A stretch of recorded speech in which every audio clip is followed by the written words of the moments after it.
আমরা এই বাক্যটা দেখি, আমরা দেখছি কিছু বার্ডস মানে পাখিগুলান উড়ছে। পাখি কি করছে বলো তো? উড়ছে। তো উড়া এটা হচ্ছে কাজ, ওরাটা কি? এটা হচ্ছে কাজ, রাইট? সো উড়ছে কে বা কারা? উড়ছে হচ্ছে আমাদের এই পাখিগুলো, রাইট?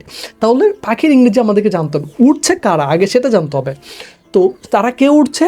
পাখিগুলো উড়ছে। কারা উড়ছে? পাখিগুলো উড়ছে। The birds, the birds, the birds. কারা কি করছে? ওরা উড়ছে। তাহলে বলতে হবে the birds R, the birds are flying. Flying মানে কি বলতো? উড়ছে।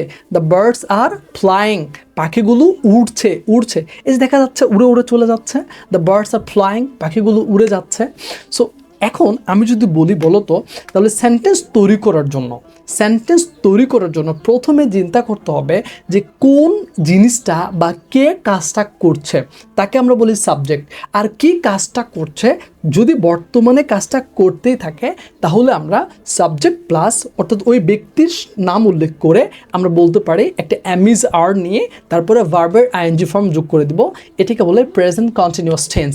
আমরা টেন্স একটু পরে বুঝবো সেটা, কিন্তু আগে বর্তমানে চলমান, এটা বর্তমানে কাজটা চলতেছে এটা বোঝার চেষ্টা করতেছি।